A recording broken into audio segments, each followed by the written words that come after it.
everyone, welcome to another edition of the Final Down NFL podcast with me, Jim, Punk Raider, and Denver Dave. We're talking about the NFL again. Boys, how we doing? Again? You've got me again? What's going on? It's like Groundhog Day, isn't it? It's all good. It's all I seem to do at the minute is talk football with people, so it's good. It could be worse things. Keeps me off the streets and out of trouble, so it's not a bad thing. Boys, we're here to do a maybe truncated podcast. You never know. We did the review on our last one of the wildcard round. Today, we're going to be talking about the preview of the divisional games. There's only 8 teams left. That sounds very strange, because there's only 8 teams already left.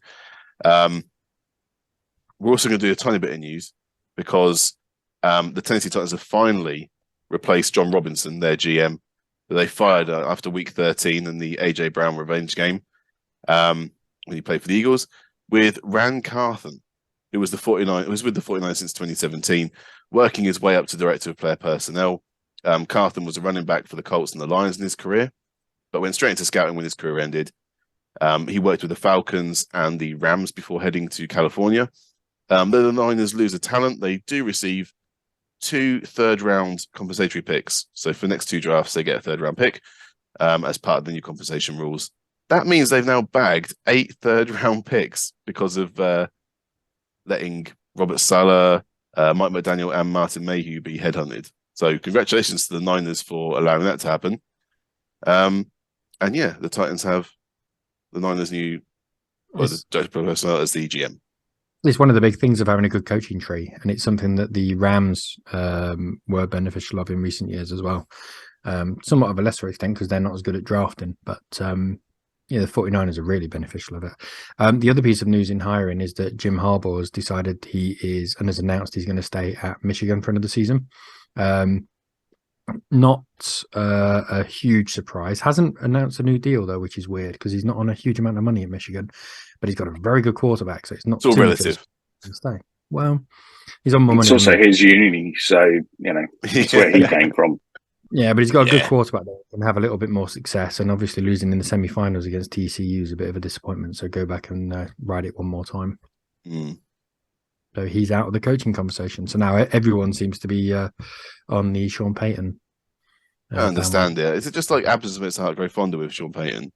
It's the fact that you're going to have to pay a first round pick in order to get him. And if you're the Cardinals, that's too rich. If you're the Broncos, maybe not so much, because the Broncos might be picking 32nd overall. Yeah. Because they've got the 49ers pick. That's not me making a Broncos joke to anyone who doesn't know. We've got the 49ers pick. Yeah, not your own. So, no. Yeah, no, absolutely not. But so it depends on, do you want to spend a 32nd pick on a coach that you believe in? It's not ideal, but maybe it's certainly better than wherever the Cardinals are picking. So, yeah, interesting. Interesting to see what will happen. So with that then, a bit of news out of the way. Merry-go-round. Yeah, it's all going on. We're going to talk about the 4 games that are happening this weekend. We're going to start on Saturday, 9:30 p.m. It is the Jacksonville Jaguars at the Kansas City Chiefs. The Chiefs and the Eagles off the bench into the game. And what do we reckon, boys? The Chiefs have won the last 6 matchups against Jacksonville, including the Week 10 game this season where the Chiefs won 27-17. Though all those games took place on a Sunday, and we of course know that Trevor Lawrence is undefeated on a Saturday. So this is a problem for them. Out of everything that you've got, that's the best you could come up with as to why the Jags might win this game. It is a fact. It's an absolute fact. At 9:30 p.m. on Saturday, this Saturday, the Chiefs are going to be playing. It's also a fact that Scarlett Johansson's never turned me down, but facts can be approached in several ways. Yeah, but have you ever approached Scarlett Johansson? Because the Jags have approached a Saturday night several times, and they won like they did last week. So that is not at all comparable. I don't see any way in which the Jags come out of this with a win. Unfortunately, There is a way. I don't see it. There is a way. There is a way, but I don't think they can implement it. I don't think they've got the personnel to do it, and I don't think they're good enough to do it. It is that age-old thing that we say every single season that kind of you run the ball, keep Mahomes off the field, but I just don't see them being able to do it. I don't think they're going to be able to sustain 11, 12 play drives for 8-9 minutes at a time. I think it's all well and good saying run the ball, but in those key moments when you're going to have to rely on Trevor Lawrence. Oh, you have to pass it at times, but yeah, the main structure of your game plan has to be and it should ball. be. You're absolutely right, but then it also helps if you've got a fast running back who can rush the ball as well. So a CTN. A fast quarterback rather who can rush it as well. So you've got that dual threat, and the Jags option. Don't really have that. Yeah, the option. I think the issue that I've got with the Jags is that they're only 1 week removed from having one of the worst halves of football that I can remember seeing in the playoffs, where there was 4 interceptions in essentially a quarter. If you narrow down the actual time, we're only 1 week removed from that. But we're also only 1 week removed from a phenomenal second half performance. But the Chiefs have been spectacular this season, and I can't look past that. For me, it's really a case of, in theory, the Jags have been playing playoff football for the last 2 or 3 games, because it's always been, you must win to even have a chance getting into the playoffs, etc., etc. I think it's probably the past. The thing that's because they've won the past 6 or 7. It's been non-stop. The past 2 have both been at home. The real we must have these against the Titans and the Chargers in the wildcard round were both at home. Arrowhead is a very different stadium to go into with a very young team and pull off a playoff win. The Bengals just about managed it last year. I don't see the Jags being anywhere near the level the Bengals were last year. So I think you're right. I think if the Jags were to win this would be the biggest upset in years in the playoffs. For the Jags to win it, I think they're going to need a solid run game, as we say, but they're also going to need like a strip sack and score early on, or an interception. They're going to need a kick return for a touchdown, a punt return for a touchdown, a fumble return. They're going to need all sorts going on in their favor for them to win this. A 10-yard pass that's busted coverage, and a dude runs 70 yards for a touchdown. It just they just happen to run on it or something like that. I just don't see them being able to keep up. I really don't. I think the Chiefs are going to be ready for this. Jim, you've been eerily quiet. What say you? I was just letting you vent. Obviously you're not watching the same team I am. But no, that's fine. That's fine. I can't believe that on this occasion, when we're talking about the Chiefs and the Jags, that you're so eager to jump on the Chiefs train. I know that No. You've been abused by them for so long that it's obviously Stockholm syndrome. The Jags to win this game more than anything. I'd love the Jags to win this game. I want the Jags to win this game by 75 points to 0. I just don't see it happening. I would love nothing more than for the Jags to absolutely destroy the Chiefs. But it's not going to happen. If you want this to be the partisan pod, then 100%. Absolutely. I don't want the Chiefs, the Bills, the Bengals, all the Jags winning. Just want to check with you guys, all right? If you want nice, sensible NFL talk, then I don't understand why you think it's going to be such a blowout. Okay, Trevor Lawrence is one of the best quarterbacks in the league. No, he's not. Yes, he is. Look at the stats over the last second half of the season. No, he's not. The second half of the season, he's in the top 3. And who's he played in that second half of the season? The Titans, Cowboys, Ravens, the Cowboys, Chiefs, the Ravens, Titans twice. Jim, you cannot say with a straight face that he's one of the best quarterbacks in this league. Of course you can. Not.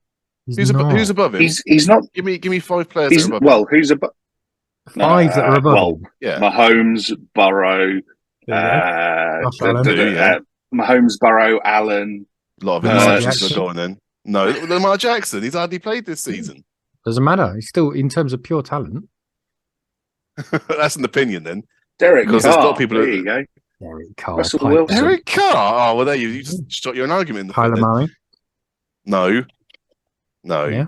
You're not anointing Trevor Lawrence one of the best.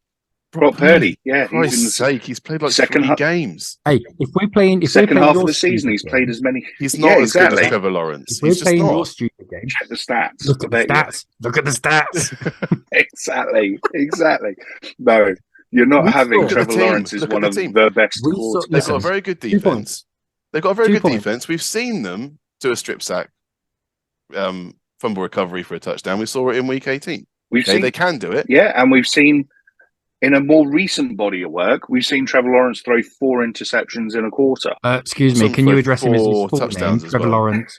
Can you address him with his full name? Trevor Lawrence, one of the best quarterbacks in the league, throwing four. He's one of the best quarterbacks in the league. Yeah, should he be the MVP? He's one of the best I'll tell you quarterbacks what, in the league. he's one of Heisman winner, national championship winner. He is one of the top 32 quarterbacks in the world. Let's not go nuts. What are you two talking about? Why are you being so stupid about Trevor Lawrence? He's one of the top it's 5. blatantly obvious he is one of the best quarterbacks in the league. No, he just is. No, Jim, we saw him live at Wembley this season. That was a terrible game. I'm not going to one game. I'm not going to say that he's like great all the time. But surely, if the best quarterback if he's one of the best quarterbacks in the league, then he shouldn't be having terrible games. He should at least have a high floor, which means everyone has bad games. Yeah, but there's bad games and then there's bad games, aren't there? But you don't see Burrow having, or Allen or Mahomes having games where he's literally costing his team. I've seen Josh Allen cost his team. Oh, in his first season, absolutely. He's had more like turnovers than any other quarterback in this league, apart from Matt Ryan. He's had more than him. And Matt Ryan was just a fossil. Jimmy, you're right. Joe Burrow has not played well for the last 6 weeks. He almost lost to the Ravens. Are you trying to make a case for picking the Jags? Yard fumble recovery. They would have won that game. There was a period during the 1997 season when Michael Ricketts outscored Fat Ronaldo. Doesn't mean anything. Just for that short period of time. Doesn't mean anything. I mean, it might not have been 97. It might have been slightly afterwards. I don't know. I'm sorry, but Trevor Lawrence is not in that conversation yet. No, there's no way. He's hit a bit of form. I didn't know you were this far off the mark, boys. But one day you'll figure it out. So we'll just keep it going. I just don't understand why you just keep watching what you want to see. The Jags have got a pretty good defense. Okay, that front seven has been fairly effective. Pretty good. I would probably take that defense over the Chiefs' defense, to be honest. Yeah, I probably would. It's just a shame that the Jags defense don't play against the Chiefs defense. The Jags defense play against the Chiefs offense. Yes. And the Chiefs offense is a lot better than the Jags defense. I'm going to say that Trevor Lawrence, it feels between 12 and 15, I would say. I don't understand how you think it's that low. I'd say about between 12 and 15, maybe 10. I don't want to get bogged down on this conversation because we've got to move on. But you can't drop the bombshell. I can't believe it's a bomb. How's it a bombshell? I don't understand why you think it's so out there. It's a massive bombshell. Just because they've managed to make the playoffs. You're hang on a minute. We've just revised it from. He's definitely one of the best quarterbacks in the league to now top 10. So you're coming our way. How's top 10 not one of the best? Because it's like 33% of the league. That's the top 33% of the league. Exactly. That's not one of the best. Exactly. Of course, it's the one of the best. Is the top 10%. If he's not in the top 5 conversation, he's not one of the best in the league. That means I am by definition. If you're going to take a quarterback to start a franchise now, he's got to be up there as one of the ones you pick. No, he's in the conversation along with Jalen Hurts and Herbert and any of those younger Burrow. I'd start with Burrow personally, but you could do what you like. Josh Allen's still fairly young. All right, Mahomes is hitting late 20s now, so maybe you wouldn't start a franchise with him. That's 5 just there that we've reeled off without thinking about. I'd feel more confident. That I would pick ahead of Trevor Lawrence. But that's just me. There you go. No one's picking Trevor Lawrence ahead of Justin Herbert. No one. Or Josh Allen. Yeah, they just beat him. Look what Justin Herbert did nothing in that game. Doesn't matter. Yeah, but that's one game. You're trying to ignore the fact that he's just thrown 4 interceptions in a half of football, and he came back and won. So you can't just go, well, Herbert. Yeah, okay, well done. You got lucky once. Lucky, you get lucky with. Come on, dude. I want to talk about the next part, right? Because it's raining. I know it's a few days off, but it's apparently going to be raining in Arrowhead. The forecast is for rain. That might be a bit of an equalizer as well. Injuries. So Mecole Hardman is questionable. Andy Reid reckons that because of a pelvis injury, he's not going to practice today, and it's not responding the way he wants it to either. So we're not sure about Mecole for the game. Although Jody Fortson, the tight end, and Clyde Edwards-Helaire, Dave's favourite running back, are designated to return from injury. So there might be some extra options there for Mahomes to throw at. I mean, to be honest, with None of that matters. Checker and that there as well.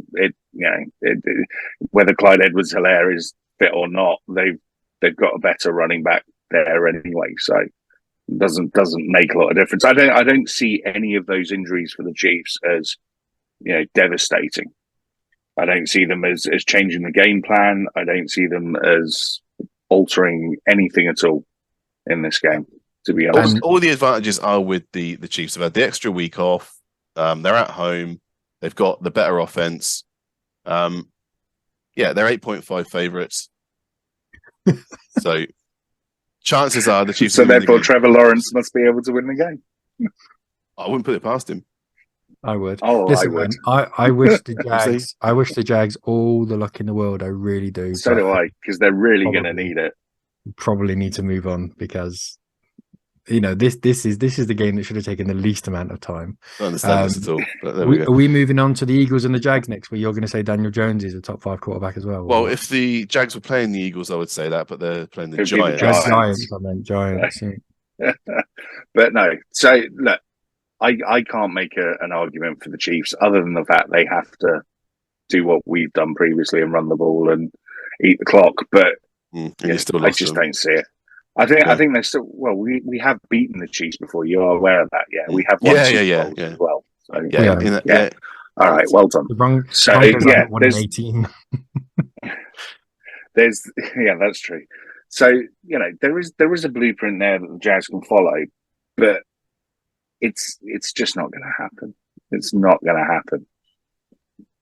Chiefs are too good at home. At 1:15 a.m., we're going to have the second game, and that is the New York Football Giants at the Philadelphia Eagles.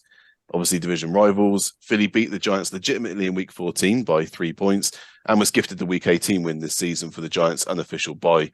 Their head-to-head record in the last 10 matchups is Eagles 8 wins, Giants 2. What do you reckon then, boys? Is this going to be a win for the Eagles?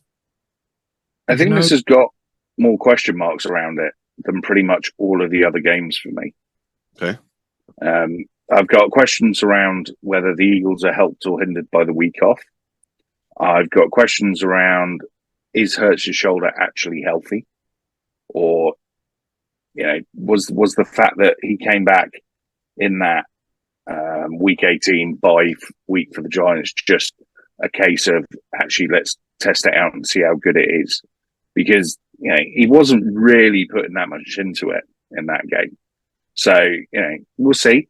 I'm sure they are, but he might be a bit rusty. Can the Giants step up and play as well as they did last week? Can Daniel Jones have the same confidence, the same faultless game that he had against the Vikings? Obviously, this is a division rival. The Link is always a loud place to go and play. So will that affect them? Many, many questions surrounding this game. Not all of which I've got answers for. I was going to ask you any answers there. I'm going to be honest. I'm favouring the Giants. Now, before you think I'm nuts, this is the reason why, okay? Now, first, I just want to say, I think there's a very good chance. Well, the Eagles are the better team. There's no doubt about that. And there's a good chance that will shine through and the Eagles might win. But I'm fancying the Giants because momentum is a real thing in the playoffs. It really is. Yeah. The Giants won last week and are carrying that momentum. This is their Super Bowl. Against division rivals, a team they really don't like. This is their Super Bowl. They've got real momentum going into this game. Jalen Hurts has not only had a week off, but he played against a bunch of backups against the Giants who offered almost nothing. And Davis Webb was the quarterback. Half the guys no one had ever heard of. And before that, he had 4 or 5 weeks off. There's no momentum. Let's also not forget that Jalen Hurts has played one playoff game in his career. And that was a car crash. I mean, it was absolute. It was deer in the headlights. But he was a very different quarterback when that happened.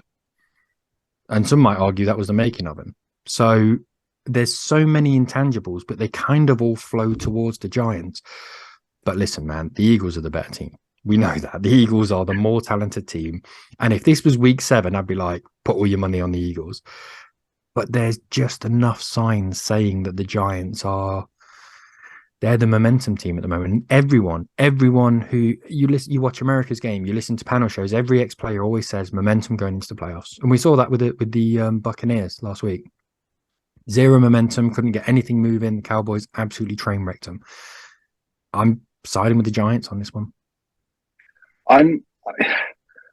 This is the game I've flip-flopped on the most, to be honest, and I think the way I'm leaning is that the Giants can't do what they did last week. That I don't believe that Daniel Jones can play a second flawless game in a row.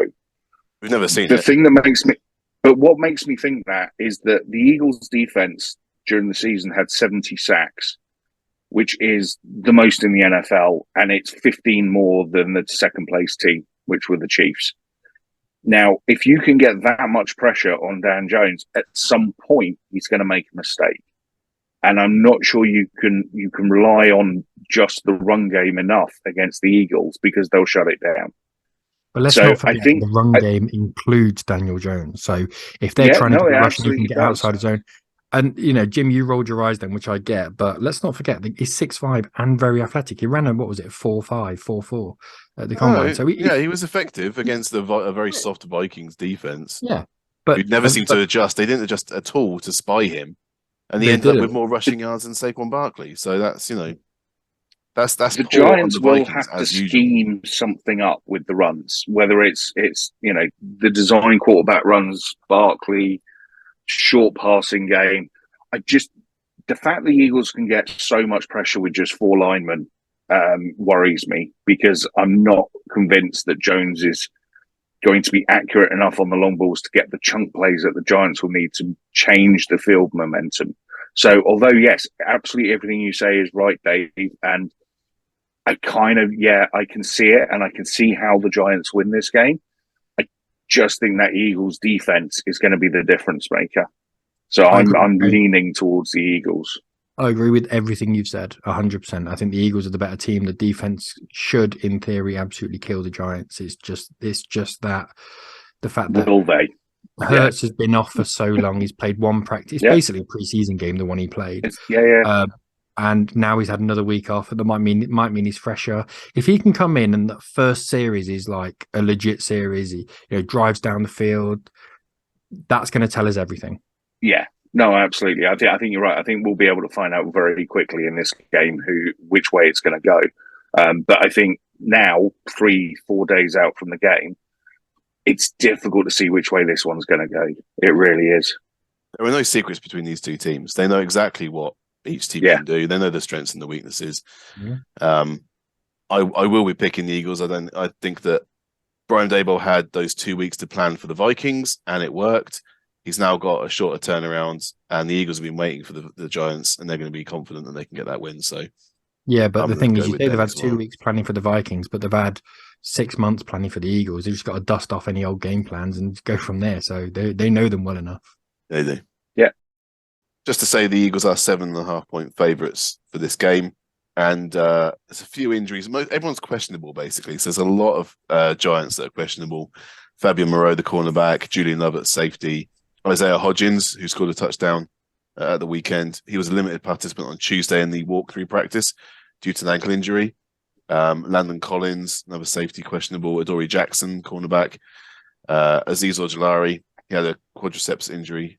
So he's undergoing testing. If you're questionable in a playoff game, you're going to be playing.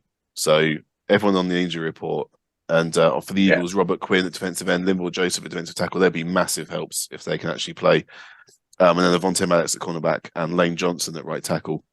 All flagged as questionable, but if they're questionable, there's a good chance they're going to play at least some part in the game. So that's the Saturday 2 games done. We move on to Sunday, and at 8 o'clock in the evening, we have a spicy matchup here of the Cincinnati Bengals at the Buffalo Bills. In Buffalo, I'm sure that the Bengals are happy about that. Last time these two played each other was 2019, when the Bills won by 4 points at home with Josh Allen beating Andy Dalton. So not sure how much we can read into that last result. The Bengals went 13-4. The Bills went 14-3. It's supposed to be a clear evening in Orchard Park. and Bills are 5-point favourites. But what do we think, boys? Are the Bengals going to get this, or are the Bills? I don't know. This is more. I of a kind of I know. flip. I don't know this one. No, you see, to me, the injuries in this one are massive. Okay. So if you look at the injury report, half the Bengals O line is pretty much out. Well, Jonah Williams, now left tackle, is questionable at the moment. Okay, so he's been upgraded injury. to questionable. Okay. We'll see what happens. But not great with him. Neither of these teams are playing to potential anywhere near it. They were both sloppy in their wildcard games. They're almost mirror images of each other. I would say the receiving cores are pretty much on a par. The quarterbacks are there or thereabouts. The defenses both can play. They both have upside. I think this entire game comes down to the lines, and I think it's the Bengals O-line holding up against the Bills D-line. Whichever one wins that battle, for me, will win the game. And the reason being that whichever way that goes, the turnover battle is probably going to go. So I think, if the Bills defense is getting loads of pressure on Burrow, and we've seen it before that, Burrow can withstand pressure and take hits and so on and so forth. But I don't know, man. There's something about the way this Bengals team is playing that I just don't trust at the minute. It's almost like, it's not like last season where you didn't trust them because you just didn't think they were going to do anything. It's more of you're not doing the things that make you who you are. You're trying to be yourselves, but teams aren't letting you, and you're not really coming up with alternatives. So, Chase did score a touchdown last weekend, but they're kind of struggling to get the ball to him a little bit over the last few weeks. It's very much been kind of Higgins that's been leading the way. So I look, you're absolutely right. This is a coin flip game. For me, the way I'm leaning is the Bills, because I don't trust the Bengals offensive line. And I think Josh Allen, probably at home, does some kind of weird hero stuff that, whether it be with his legs or some ridiculous pass, to just kind of give the Bills that little bit of an edge. But I would not be surprised if the Bengals won this at all. I think the difference is potentially not in the offensive lines. I think the difference might be at corner, because what you've got is a cornerback pairing for the Bengals of Chidobe Awuzie, who I like, and Eli Apple, who I don't.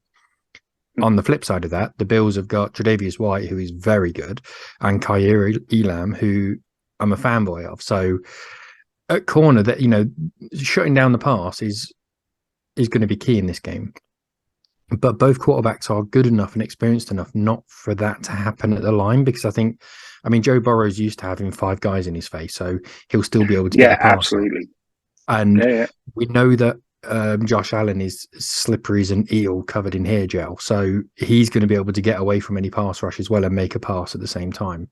So I think it's really down to how well defense has managed to play outside of the box.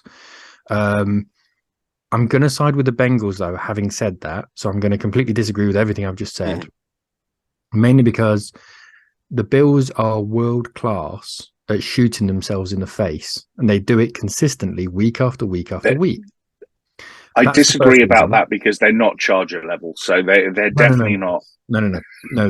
That's blowing themselves up. This is just a little BB gun to the chops. You are right, though. I mean, they are good at and it's been shooting consistent. themselves in the foot. It's been consistent. Yeah. The other reason is because the Bengals have the potential to have a really, really good run game.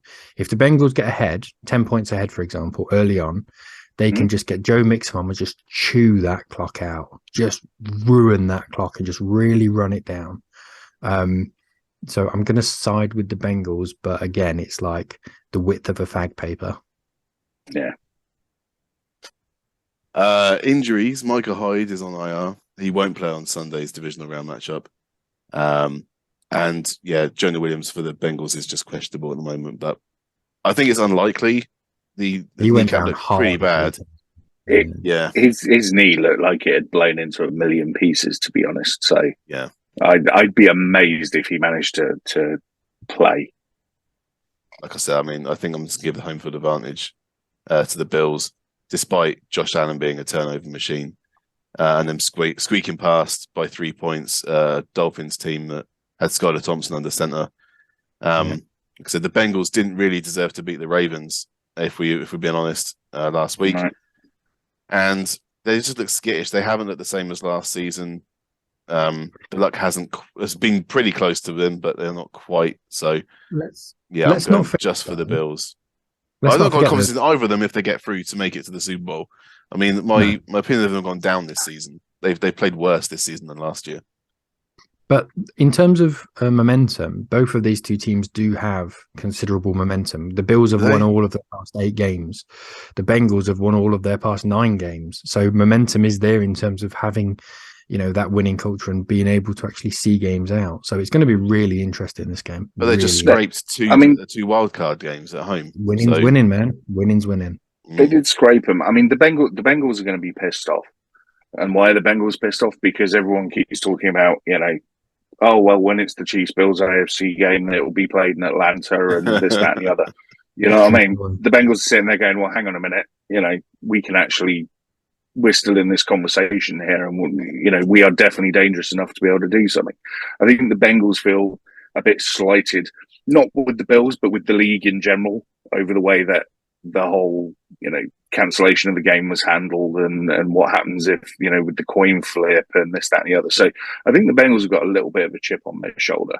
I'm just not entirely convinced that chip's going to be enough to see them pass Buffalo at home.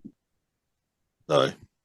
Let's go on to the last game, boys, and that's 11:30 at night on Sunday, and that is it's a big one. It's the Dallas Cowboys at the San Francisco 49ers. These two met in the wildcard game last year. Jimmy G with a typical bad performance, but still too much greatness on the Niners for the Cowboys to handle. No passing touchdowns for Jimmy, but a pick for him and Dak. Debo and Elijah Mitchell had rushing scores for San Francisco. Dak ran one in late to make it a 1-score game, but the Niners won that 23-17. Cowboys-Niners games always have something happening in them. Go back 30 years to those early 90s games with Irvin and Dion and so on and so forth. There's always something dramatic that happens in the Niners-Cowboys game. Last season, it was Dak and that play call of that quarterback. The draw. What was it? The draw play, wasn't it? And it was a draw, wasn't it? With like 10 seconds left or something, and he had to go 20 yards or so. It was just never going to work. No. But, there's always something that happens in these games which makes it so interesting to see. Now, the 49ers might actually be the most well-rounded team left in the playoffs. I think, offense, defense, special teams. We said it in the review pod from the last game. It's very difficult to pick holes in them. The Cowboys' offense equally has come out and played really well against Tampa Bay, but it is against Tampa Bay, and that shouldn't be forgotten. The Cowboys, if ever there's a team that is good at good cop, bad cop, and being completely bipolar, it is the Cowboys, and it has been the Cowboys this season. They've had a number one defense. They've also had an offense that can't put up more than 6 points. So, it's.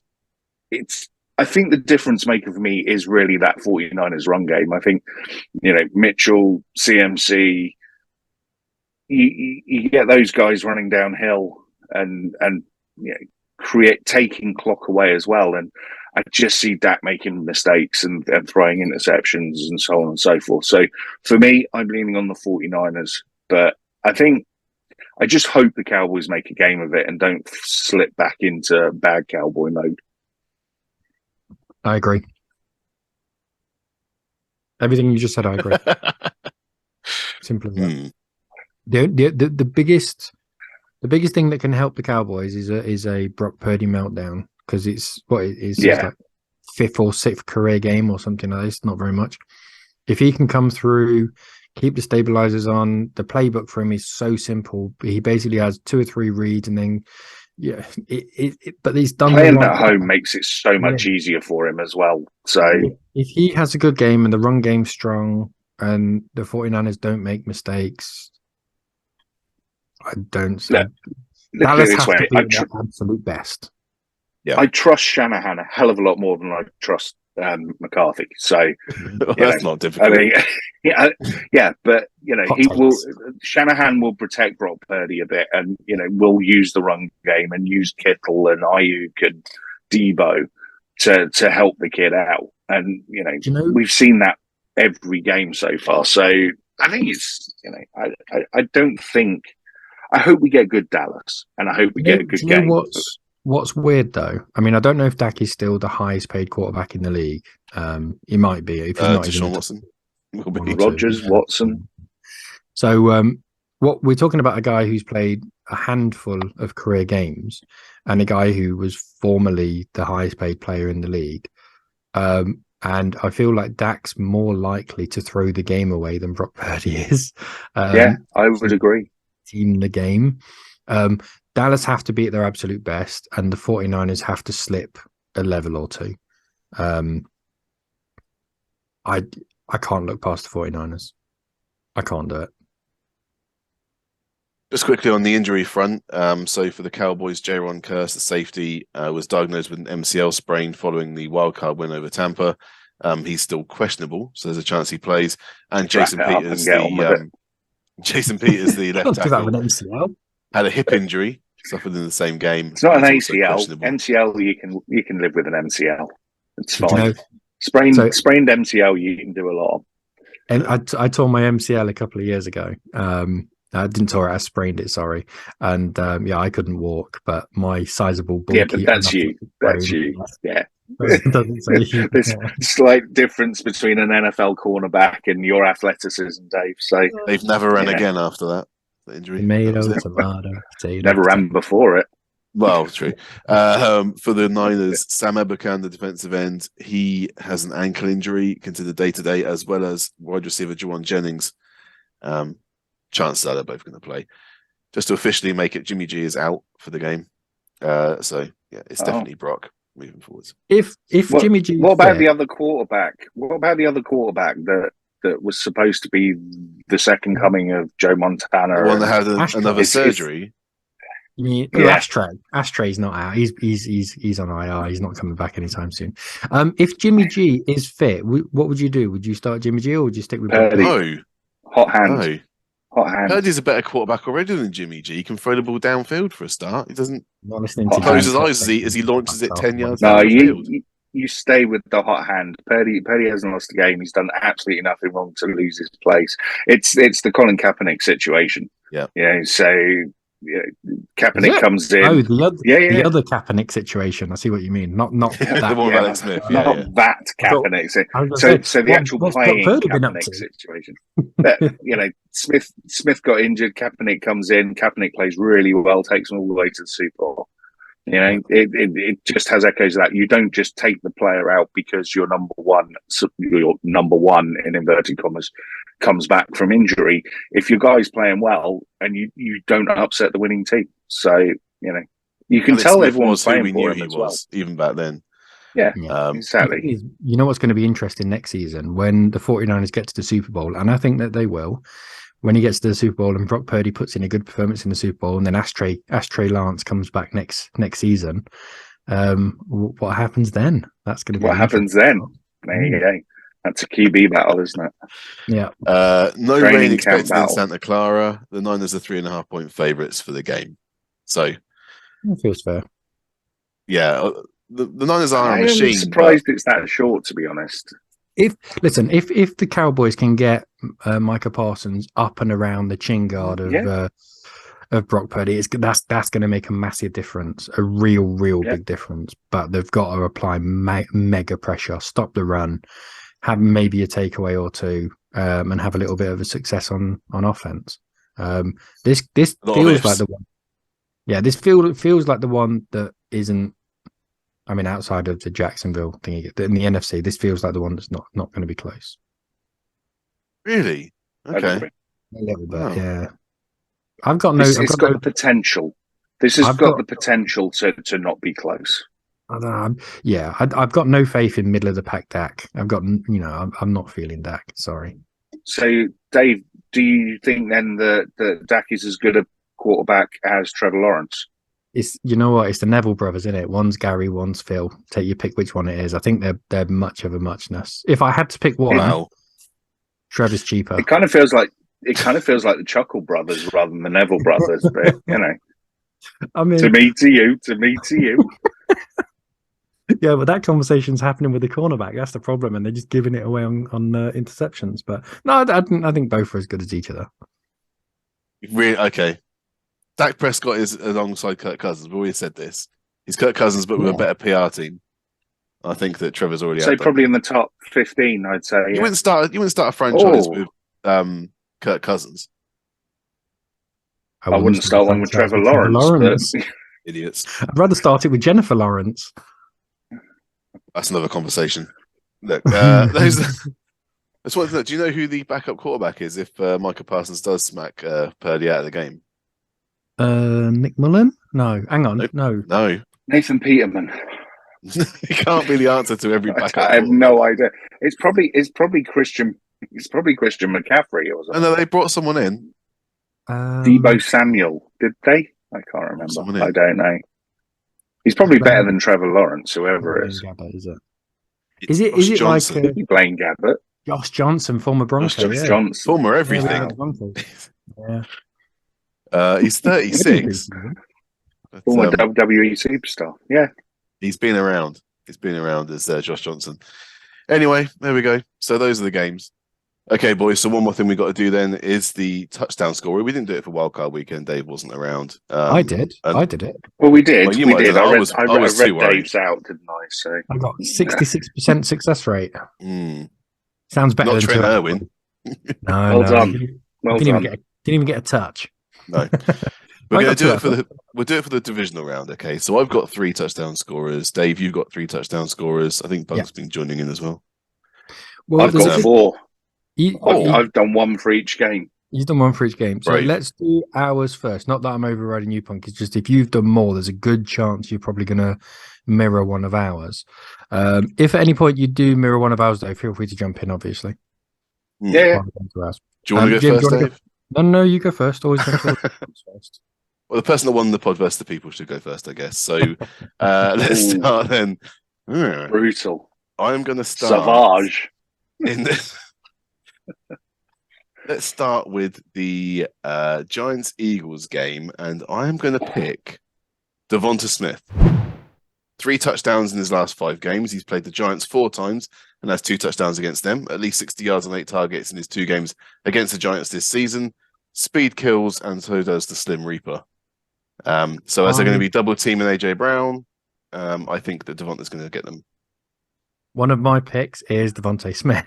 Oh, genuinely is. Great minds. So one of the main reasons, again, they're going to be double teaming AJ Brown. He's going to have massive amounts of room open. The Giants' defense is good but not fast. Devonta Smith has had 24 receptions in his last 3 games, so his share is definitely going up.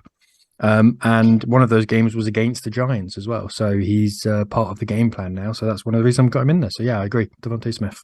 I was really wanting to pick Dallas Goedert, but he doesn't have the touchdowns against the Giants. He's played them 8 times. What is wrong with you people? You two seem to have a fear of going for, people are actually going to score touchdowns. Why are you looking beyond Miles Sanders? Miles Sanders is just going to take a little swing ball out from about 10 yards out, and he's just going to waltz into the end zone. So Devonta Smith's going to pop a 40-yarder. Miles Sanders is the one. Well, you reckon? Don't know. Did you see Justin Jefferson? Just said he's had 60 yards at least in both games against the Giants this season. Yeah, but how many touchdowns? Come on. It's not 2. In 2 games, he scored 1 already this season. So they're ready and waiting for him. Oh, I mean, move on. You can say that, or you can say history will repeat itself. We're moving on. We're moving on. Dave, all right, you pick someone. Move on. So my second pick is Dalton Schultz. Oh my God. 2 touchdowns in his last game against the Bucks. He's fast becoming Dak Prescott's blood brother. His number of targets and share is going up massively in each game as it goes by, and he's becoming a real red zone threat. And by the look on Jim's bow, it looks as though he's picked him as well. Yeah, my second pick was Dalton Schultz. We did not do this before the pod. No, well, I did, but we just didn't agree on it. No, we didn't talk to each other. Okay, I'll do my third one then. And don't say you've got it, all right? Because I picked Elijah Mitchell from the 49ers. Oh, can you believe it? I haven't got him. No, I don't. I know you wouldn't have him. But he has 3 touchdowns in his last 5 games. He's got 1 on the ground against the Seahawks last week. He's the short yardage red zone rusher. So I think that actually Elijah Mitchell is going to be the one that, if they're down inside the 5, they'll hand it off. I've gone. I like that pick, by the way.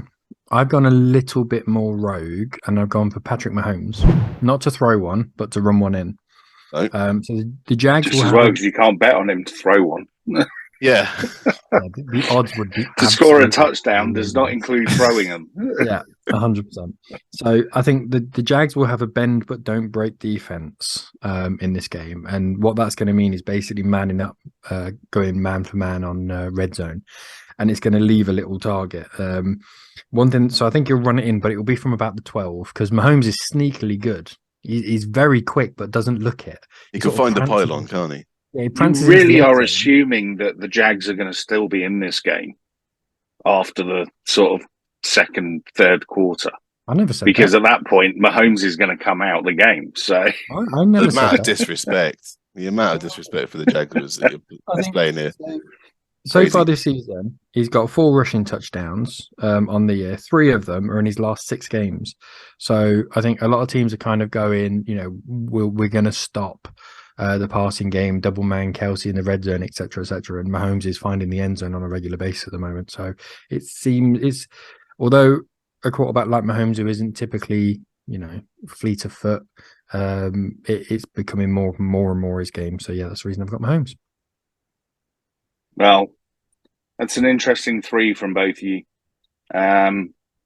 Really, 4. I am quite sure what I'm going to do. I'm going to say, no, we're not picking either of them.